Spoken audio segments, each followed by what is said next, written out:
Hey, welcome back to the Essential Coaching Skills Podcast.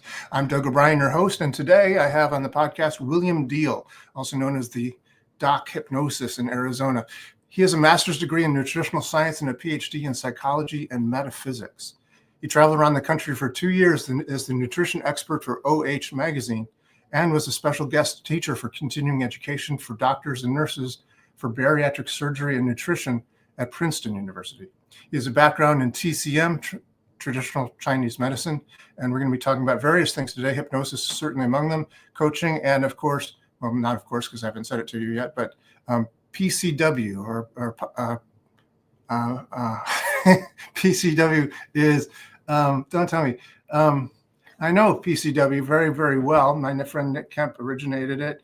It's based on the work of Frank Farrelly and provocative therapy, provocative change works. Thank you very much. See you in just a couple minutes right after this word from the opening credits. You are listening to the Essential Coaching Skills Podcast, a show devoted to uncovering the systems and the secrets that set the best apart, where you learn how to take your coaching clients to the next level, while you grow the coaching practice of your dreams. So sit back and relax, or sit up and get excited. Either way, you might want to pay attention. This could be important.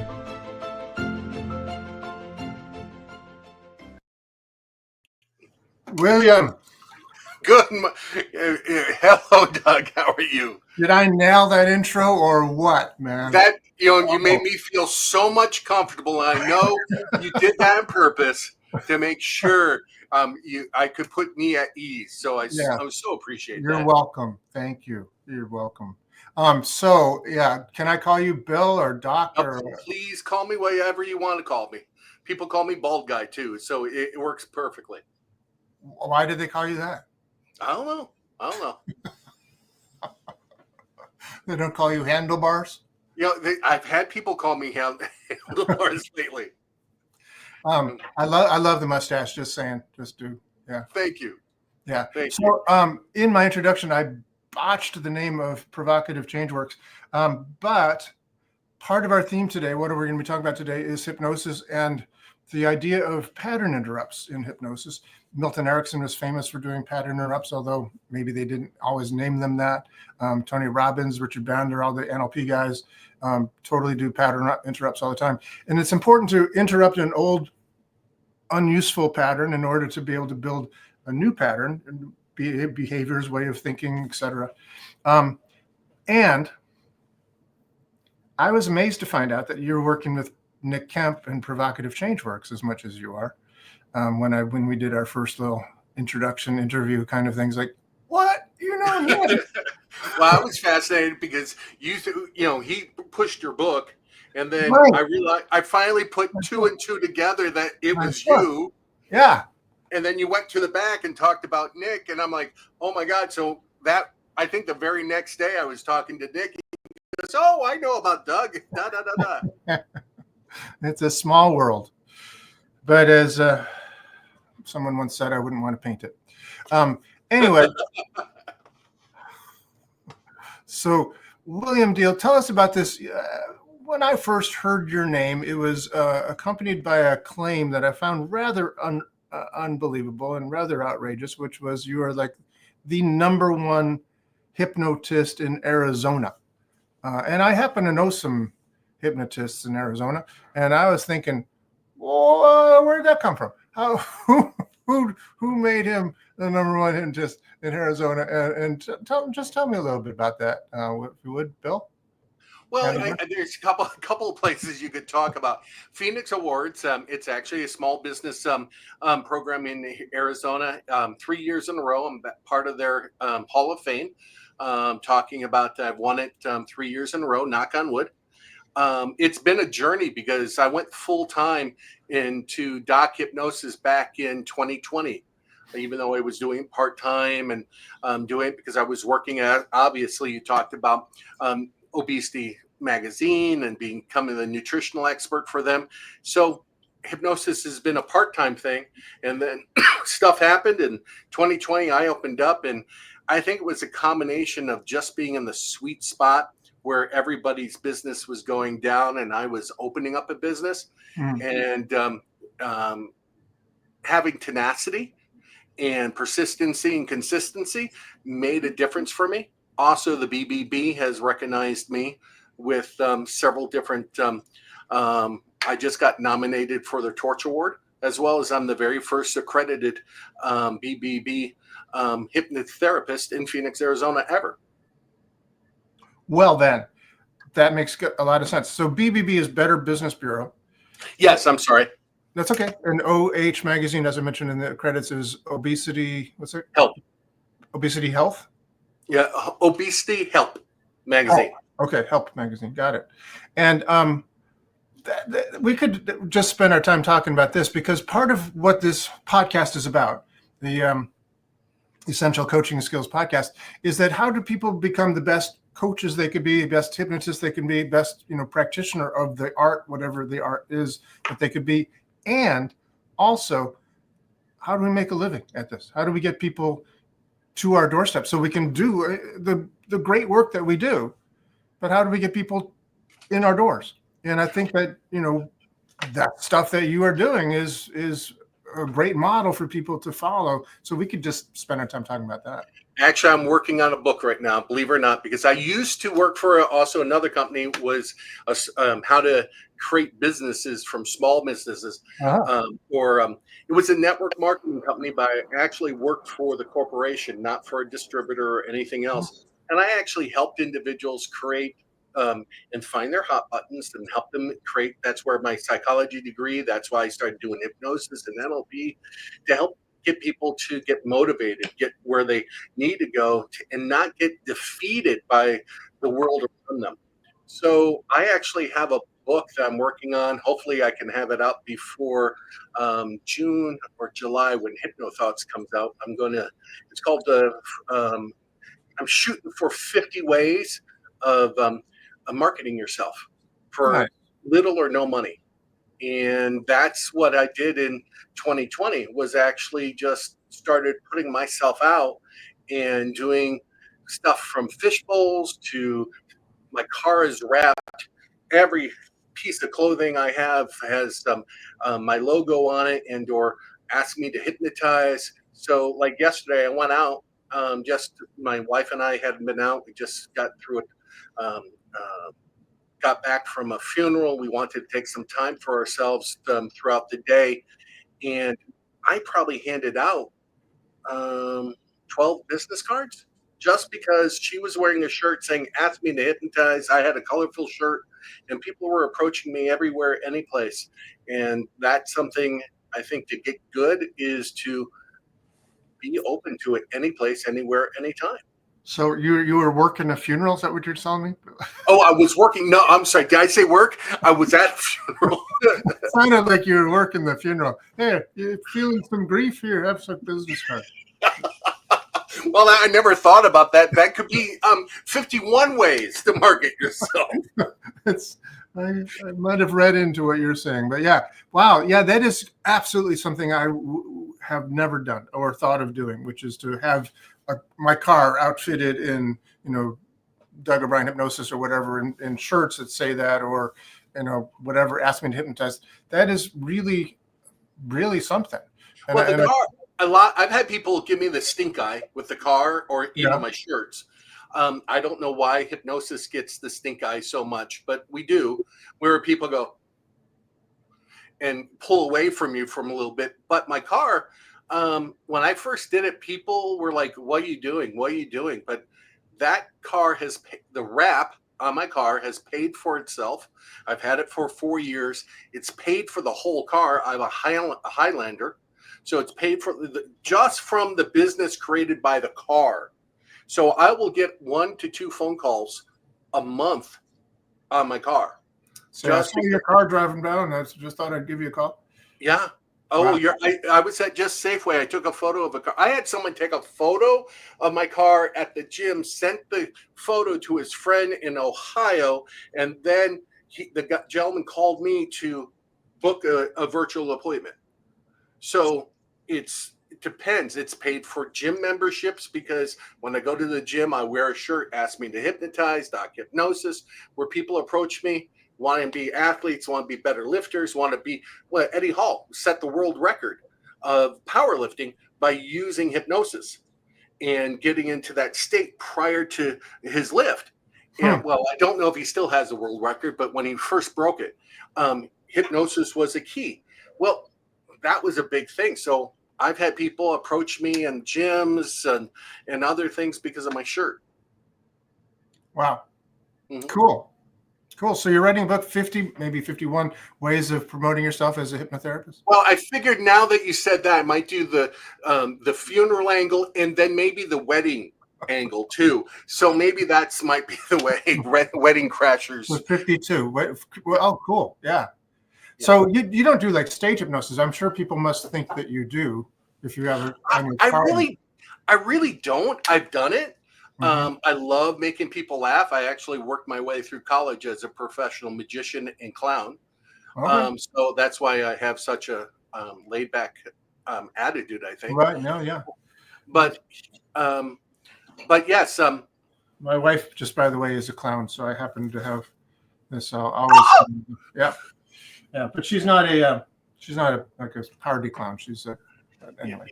Yeah, no, I worked my way through college that way. Wow. And I started doing stage and parties and I don't know. I don't like nothing to say anything. It just doesn't fit my personality, how I want to promote hypnosis. Mm-hmm. If I do a party or event, it is more about talking about the superhuman abilities that hypnosis can do.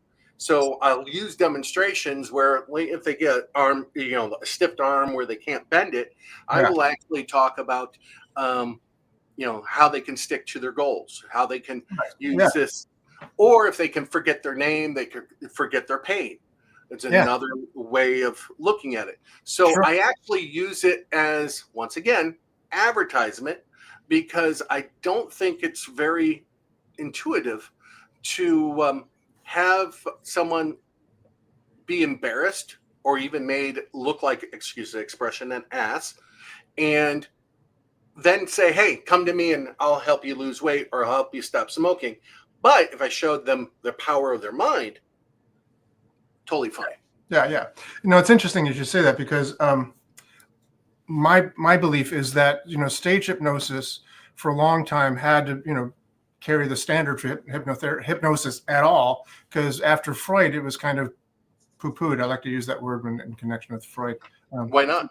Poo-pooed. But it was it was put on the back burner. Freud said that's not the way to do therapy. Therapy is the way I do therapy, is what Freud said, basically. So you need to do psychotherapy analysis and stuff in order to really make change work, even though he had developed his theory of the unconscious from his study, Freud's study of hypnosis. But in years subsequently, especially after Milton Erickson came along, when and he was a medical doctor, and gave a lot of credence back to the field of hypnosis, who was, by the way, living in Arizona, Mr. Best hypnotist in Arizona. He's no longer alive. Well, some of his followers are, though. Anyway, so well, maybe my secret is not is marketing. Maybe that's my secret to becoming number one. Number one marketed hypnotist. I don't mind that either. But anyway, but I think that there's sometimes the heritage of the hypnotist being like, I am the powerful hypnotist and I will make you do these crazy things because I am powerful and you are putty in my hands, kind of thing. Whereas hypnosis is amazing. I had an operation. I had a hernia operation with no anesthesia, just with hypnosis. I know people that have dental surgery with just hypnosis. I know people that have open heart surgery with just hypnosis. It's an amazing thing that people can do. And recently I was looking at this I won't be able to remember the name of it right now. Eating disorder that is very common. It's like, maybe you know what I'm talking about. It's like AF fib or something like that. Anyway, I should know. I couldn't remember the name of provocative change works at the beginning, so I can't be expected to know these things. Anyway, but it is an eating disorder where primarily kids, but it's anybody, kids who grow up, cannot eat certain things. In fact, I was listening to a TED talk where the guy was saying that he had worked with chefs who were, renowned chefs who could taste the food, but they couldn't swallow it. They couldn't eat it because there's just something that happened. But he said, if you think about it, if you can do hypnosis and somebody drinks, some vinegar and it tastes like fine wine to them, or if they eat an onion and it tastes like an apple to them, then it's not the food itself, it's the perception, it's the brain. And if you can with hypnosis, you can change lots of things with hypnosis. And it's not how great the hypnotist is, it's just amazing what the human being can do with their brain. Yeah, the power of the brain. I think one of my pet peeves is, I think, the advertisement that a lot of stage hypnotists put out there, as you said, was, "Ooh, I have the power," instead of showing the person the powers within them. Yeah. It's their mind that's changing the taste of the vinegar. It's their mind changing the taste of the onion. Yes. And it's not, and I look at myself as a navigator. I just navigate them where they need to go to help them make a change. I also, because a lot of people see the stage and that's their very first introduction to hypnosis, they think, "Ooh, I can go in there and do a one and done." Right. And I have a lot of hypnotist therapists that go, "Oh, I can do it in one." And I'm like, that's a really disservice. You don't know until you really work with the individual that you can make a shift and how fast. So it can't be always a one and done or two and done or two will do or three will be. I don't know, but it depends on the individual, not you. Yeah. So I remembered what the acronym is that I was looking for a minute ago. So it's funny how my unconscious mind popped that up for me. It's called ARFID. Are you familiar with ARFID? It's avoidant restrictive food intake disorder. Yes. Yeah. Yes. That's what I was talking about. There's a fascinating TED talk about it. ARFID. But yeah, it's the same idea. If we can overcome things like that, then and it's the power of the individual. When I used to go around the country doing hypnosis for weight loss and smoking cessation, I would ask the people who were there to quit smoking, which was a separate seminar, right? 2 different seminars. For the smoking people, I said, "How many people have ever smoked to relax?" And like everybody, of course, would raise their hand in the room. They go like, "Cool, I just wanted to find out how many certifiably insane people we have here in Arizona, because it's a stimulant. You're inhaling a stimulant to relax."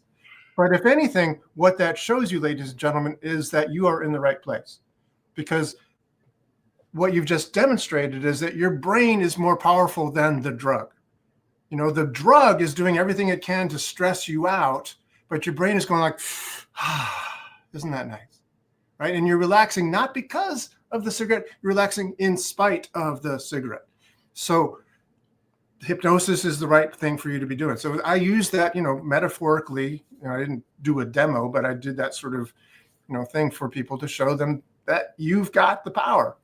It's the power is in the person. And I think that's why I love Ericksonian hypnosis so much, is that it's all about, how the person is it's Dave Dobson was, is client-oriented therapy. Yeah. Yep. They have the answers with them. Everybody has the answers. We just have to remind them where the answer is at. Yeah. Yes, thank you, Bill. That's fantastic. Hey, let's get back to the subject that I started alluding to at the beginning, which was the pattern interrupt idea. And again, Erickson often was of the opinion that people are not broken. They're working just fine. They just need to change their patterns, change their habits. He said that if a person has an eating disorder or whatever it might be, it's not because they're bad or they're broken. It's because they got into certain habits along the way. Certain patterns have developed because of survival or coping mechanisms or whatever. But you don't have to go back into the past to unhook all that. You just need to interrupt the old pattern and create new patterns. I think that's if you can't, I always say to my clients, I said, if you can't if we interrupt that pattern, we can't get to the same old pattern. It's changed. Right. And sometimes it's micro movements, But if a ship leaves a port and goes off by 1 degree or Yeah. 0.1 degree, it never hits the destination. So Right. we can knock that addiction or that stress or the anxiety or whatever you want to call it off by just a point. All of a sudden, it's not hitting you the same way. Maybe it doesn't even go into a full-blown panic attack Mm, or picking up that cigarette. All right. we're doing is micro movements. Cool. I like that. Tony Robbins used to talk about a similar sort of metaphor where he'd say that, if a plane takes off from New York City heading due west, and then, over New Jersey, it shifts like its compass heading by 2 degrees. Instead of landing in San Francisco, it lands in Los Angeles, down the road. So that little bit of a change can make a big difference down the road. So Huge. tell us a little bit about your work with PCW and what that is all about, provocative Oh, change. Pete, oh my goodness. You're putting me on the spot. I know Nick is going to be watching this. I feel the Maybe not. stress. Maybe not. We won't tell him. We won't tell him. Well, I'm just grateful that you struggled at the beginning of the video. I don't think you're going to call him, but PCW. I've been working with Nick. I think you and I talked. I had an accident. I'll call it an accident. Incident might be a better term. Back in 2019, and I was doing a lot of things very conversational, but I had no structure to it. And I stumbled upon Nick. He has a demonstration where he's working with someone that grinds his teeth. It's very funny, very open, very conversational. And I loved the style and the structure. So I reached out to him in 2020, and I probably have been meeting with him almost every, probably every week.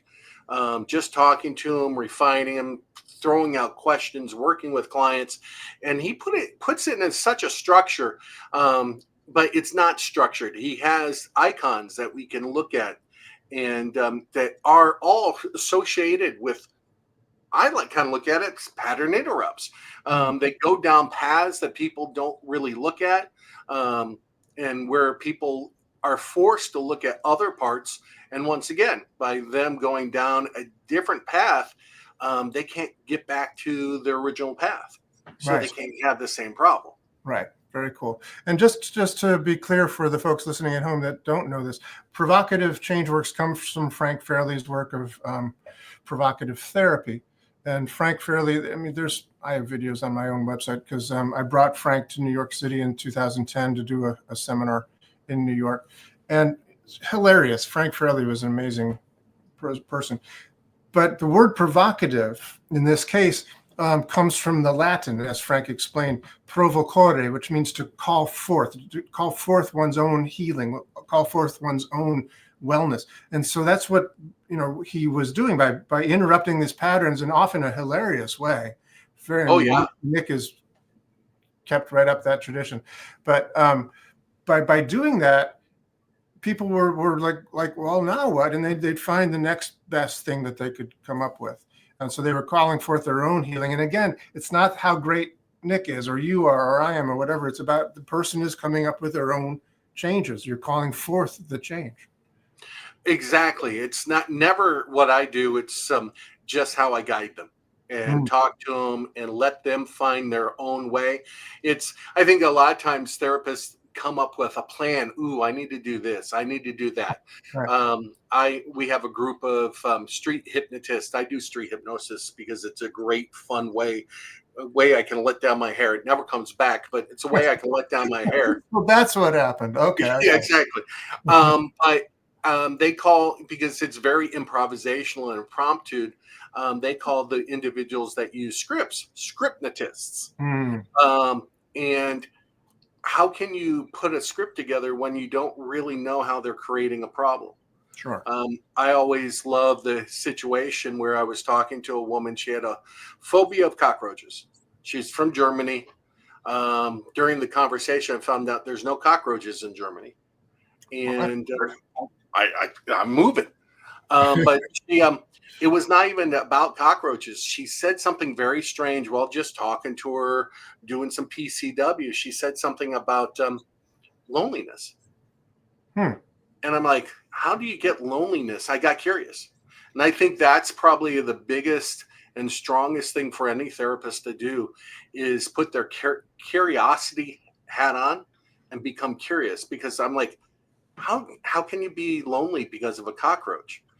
Turns out when she first moved there, her lover, that they are now broken up, actually protected her from a cockroach. So she had loneliness issues, not a phobic issue because it turned into a phobia of cockroaches, Yeah. but it wasn't a fear of cockroaches. It was a fear of being lonely. So we kind of went down a different path, talked about it, and all of a sudden she's sleeping through the night and she's fine. Nice. I'm just very curious about that. I'm not going to spend any time Googling it till after we're done, but I know that there is a species of cockroach called the German cockroach. So I'm going to do some etymological research when we're done here. That's what she told me. And now that you said it, I agree with you. I think I've heard that there's a German cockroach, but it might just be a name that the French gave it. Maybe, it's like, well, that's a German cockroach. I don't know. Maybe it's all based on marketing now. Realize it's all based on marketing. Right. Those German cockroaches, they're bad. Anyway, so yeah, fascinating stuff.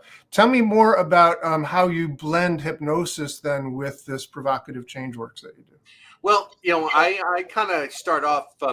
I think Nick is. I can't be like Nick. I can't be like Frank. I have to be like me. Yeah. So another thing I look at individuals, if you want to be at top of your game, understand who you are. So I do mine start off very conversational, asking a lot of questions, trying to understand. And from there, the information I'm getting, I'll go down. They'll say certain things, open up doors where I could maybe do a pattern interrupt about the problem. Or having it shine a light onto a problem that they never knew, they never looked at. So during that process, I'll do that. I find it fascinating while doing PCW because PCW does so many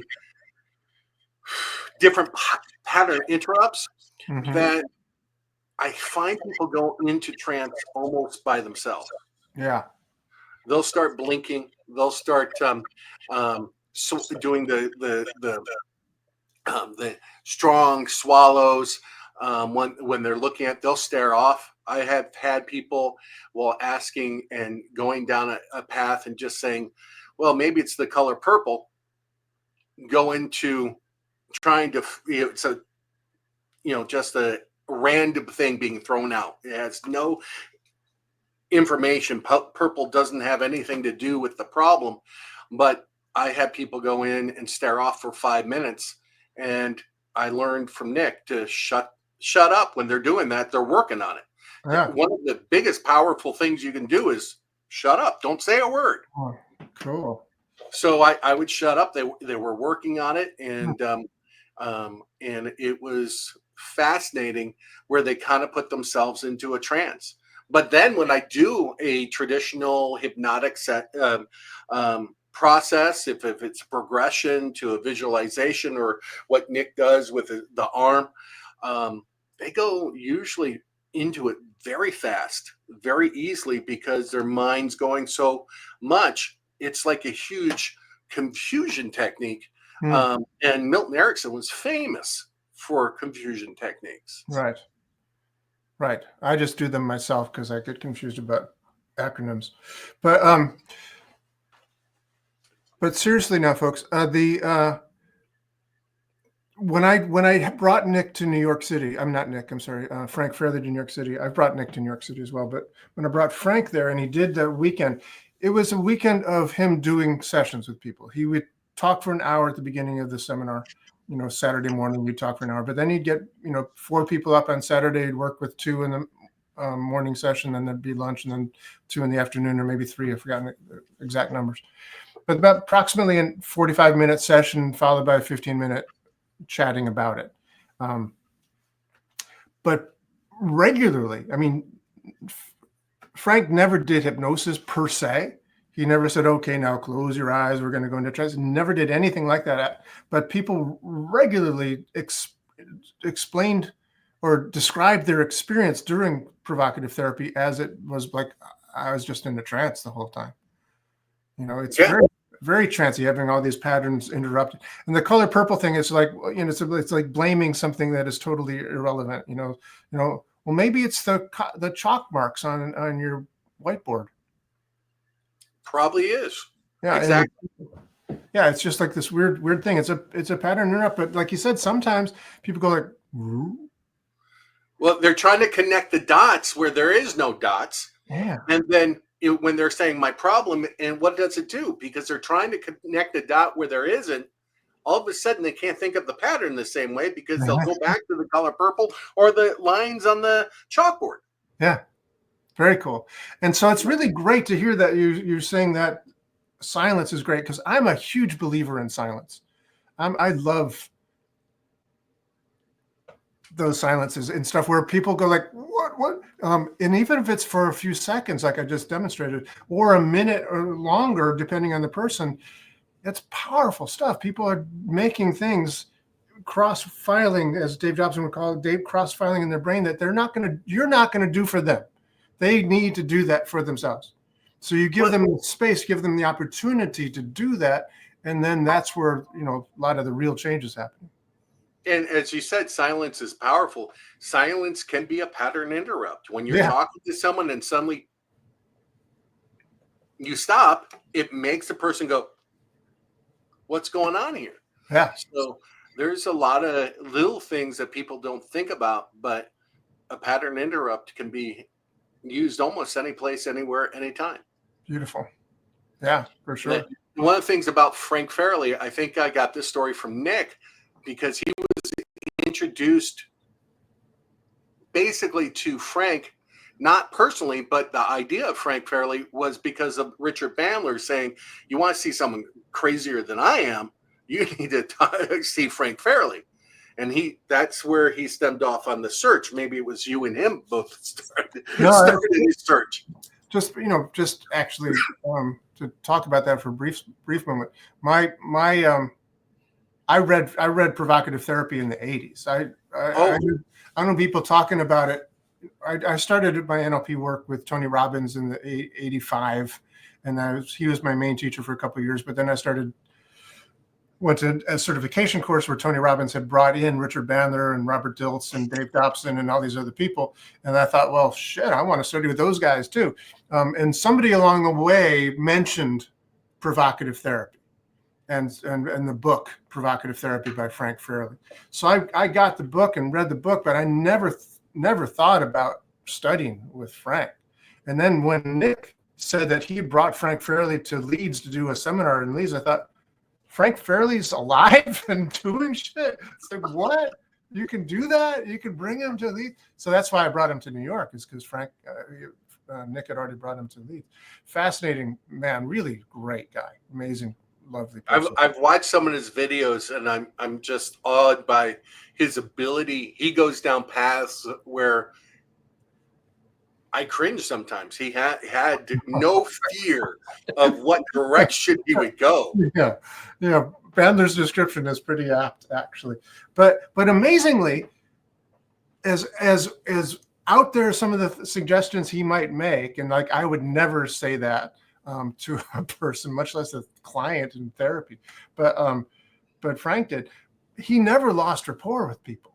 They were like, oh, Frank, that's so good. Oh, yeah, Frank. They loved the guy. People always did. I was checking him into his hotel in New York when he first arrived. I had a little Honda Civic. I picked him up at the airport in this little Honda Civic to drive in New York. But I took him to his hotel, and he just spent like half an hour telling stories to the guy at the check-in. This is New York City, right? They don't have time for anything. But I'm not kidding. It was a half an hour. I was sitting there waiting, and we got to get to dinner, and he was just telling stories to the guy that was trying to check him in at the booth, at the counter in New York City. Really, just a storytelling machine. Well, I think Nick passed on to me that he used to say, just approach everybody like a long lost friend. And I love that. I try to do that with every one of my clients. I try to do it with everybody I meet, because I just can't practice in the therapy room. I have to practice all the time. So to be able to make those connections, and my wife is a project manager and a opera singer, so she's seen me sometimes just connect with people, and she's like, how do you do that? And it's really something that I started practicing when I got that concept told to Mm, me, mm. saying, coach everybody as a long lost friend or a long lost best friend. Yeah, yeah. And Very long lost best friend. Nice. well, long lost best friend, you can talk anything, you can bring up any topic, you can Sure. call them, excuse me, on their BS, and you're your long lost friend, and you can talk to them about anything. So Well, when it comes to therapy, though, isn't there a need for boundaries? yes, I think there is, and that, but there's also need for connection. They're coming to you in the first place to be here. A lot of times, just to be heard Okay. and just to look at it.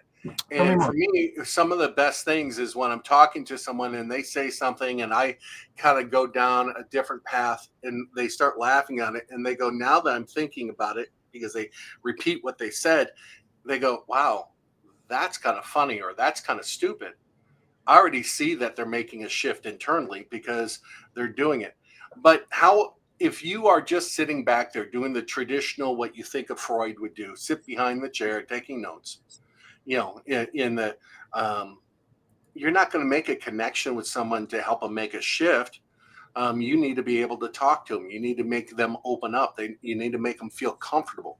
So yeah, boundaries are definitely need to be there. I mean, I talk about ethics in my practice, even on my website. On the bottom, talks a code of ethics. On the bottom of it, um, the torture ward is for ethics.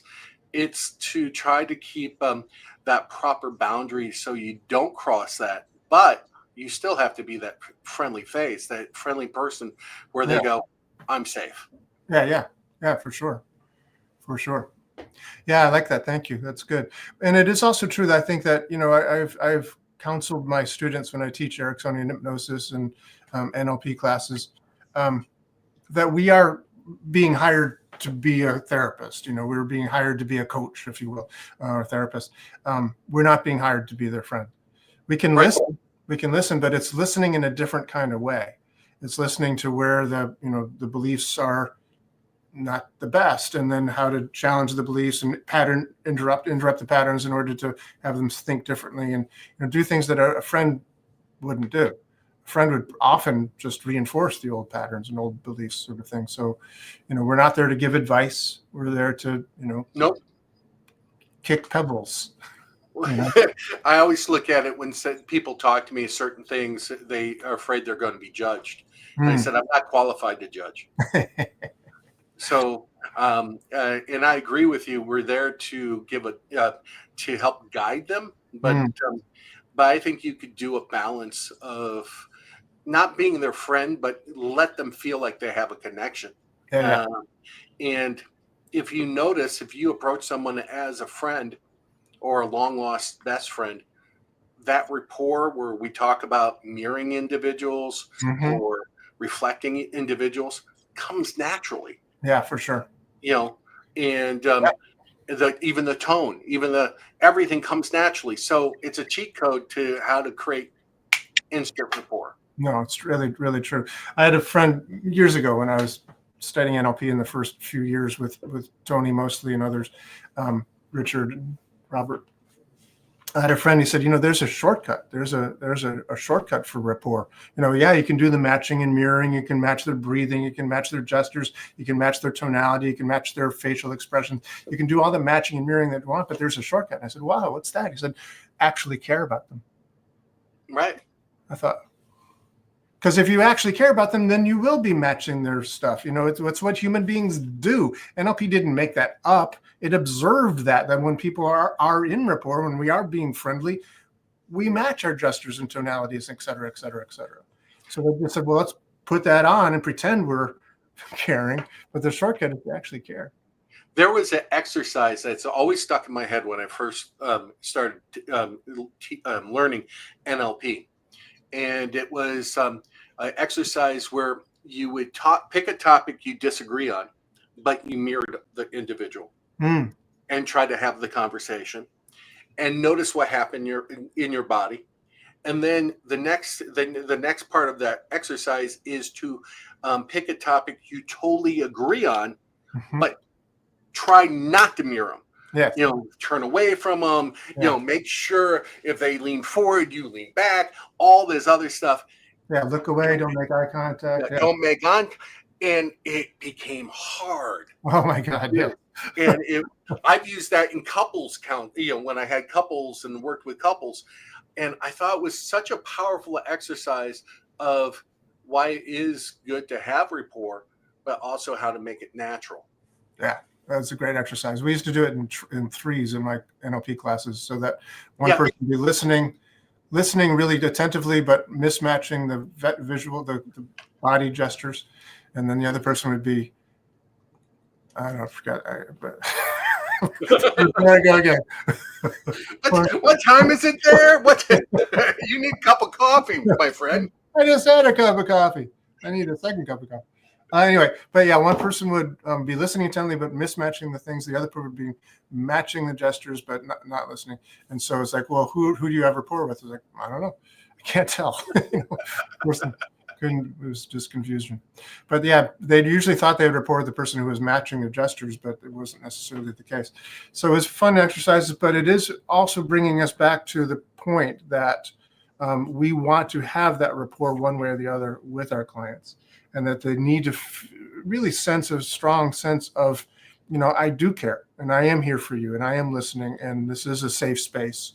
And whatever we say here is sacrosanct. Nobody else will be hearing about it. You're in a safe space, and whatever you say stays here. All those things are true. Yeah, 100%. Yeah. I think it's one of our duties to make sure we give them a safe place where they can open up and not be judged. And then we can guide them to maybe think differently so they don't have those problems anymore. Right.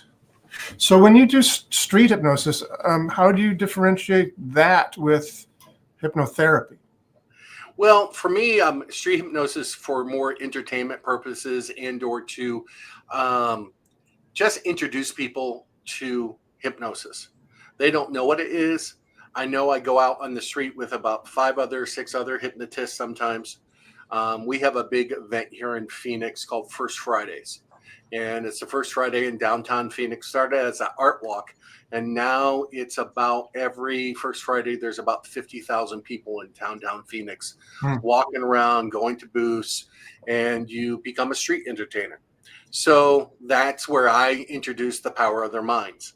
Other hypnotists will go down the path of, let's stick them to the ground. Look what I can do. You're stuck here. Everything else. I rather say, well, if you could, have you been stuck on a problem? Let's see, and suddenly unsticking them from the ground, that we can make it that simple. So I kind of use it more of as educational than, really embarrassing anybody and/or giving a person. I remember 2 months ago, a hypnotist was working with this gentleman. Gentleman was a military veteran. He had PTSD. And he's trying the traditional stuff, tap him, knock him out, pull the hand, doing what they call traditional speed, rapid hypnosis. Yeah. And he goes, do you want to try? And I go, well, I walked over to him. I said, would you like to get some relaxation? And I just approached it completely different, did a simple body relaxation, progressive relaxation, staircase, therapeutic stuff, and just brought him out. And his attitude changed from a very stiff individual to a very relaxed and thankful individual. And that's all I wanted. We gave him an experience and we changed that state. And I just wanted to help him relax there. You need to read people. And I think because you're in the street, it teaches me how to read people quickly and fast. Also, how do you work in an environment where there's so much sound around you? You have an evangelist over here. You have a marching band over there. You have and you're trying to be heard over all of them to help a person, one, maybe go into a deep state where you can do maybe, forget a number or forget their name, and explain that they can forget the pain so they can use it for an operation or a simple procedure, or where you can just get them to a point where they can just relax and let go of the trash that they've brought in. Mhm. So for me, it's so much fun trying to read an individual and then interpret how I can get them to that relaxed state. Cool, man. That's cool. Because I've always been rather, I don't know, skeptical is the wrong word, but disapproving perhaps of street hypnosis because of the fact that usually it is the thing where I am the powerful hypnotist putting you in, Right. making you do these silly things that you are powerless to avoid not doing because I'm so good. And I think that's a disservice to people. I think it's a disservice to hypnotists and hypnosis as a rule. I also worked in situations where it was not conducive to hypnosis. As an example, when I was working at Columbia Presbyterian Hospital, I would often be called into the ICU, the intensive care unit, after surgery. I generally did pre-surgical hypnosis for heart patients before they went in for open heart surgery and transplants and stuff like that. But occasionally I went into the ICU post-surgery. It was rare, but 5-6 times I went in there. But if you've ever been in an ICU, and I think you might have been, they are not relaxing places. It's basically, oh my God, no.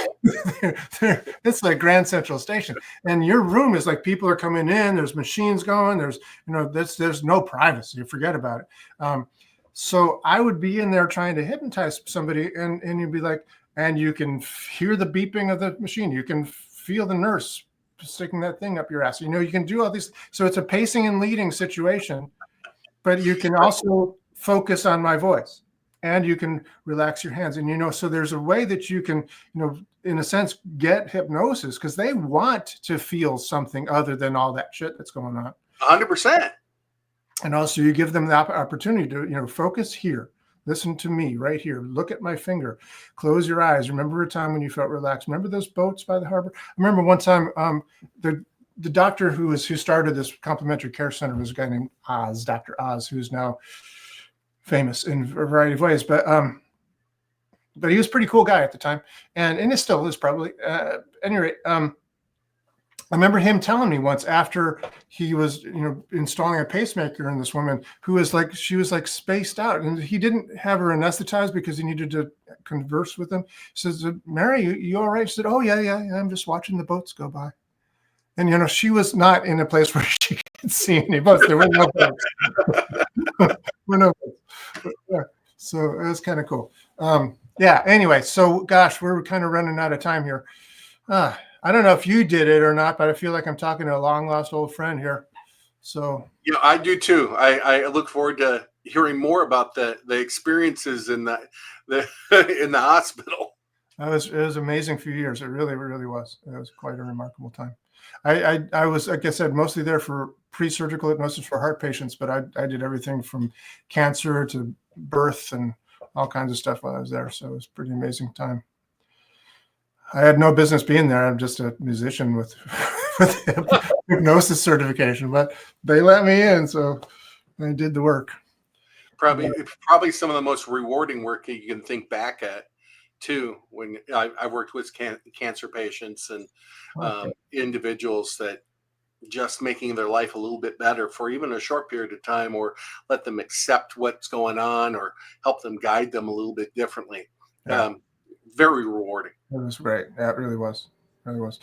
This has been great. So if people want to hear more about Doc Hypnosis in Arizona, how do they find you? They can go to my website, dochypnosis.com. Are there any periods in there? It's like doc period hypnosis, or is no, DOC hypnosis. DOC hypnosis? Straight across, dochypnosis.com.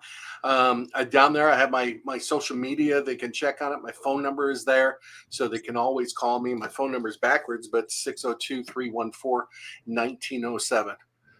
It's a great way if they have questions. I talk to every client before I ever see them to make sure I can actually do something for them. Very nice. Well, gosh, it's been great to talk to you. Thank you for being here, and thanks for sharing your wisdom and experience on the Essential Coaching Skills Podcast. Thank you very much. It was an honor to be here. Stop. You're right. It was an honor. For you, it was an honor. Yeah, it's a total honor for me. See you next time. You got it. This has been the Essential Coaching Skills Podcast. Thank you for being here. It's a pleasure seeing you again. Hope to see you again real soon. Come back next week when we have another gripping and exciting episode of the Essential Coaching Skills Podcast. And if you want to, you can find out more about us, each and every one of us, at essentialcoachingskills.com. Thanks.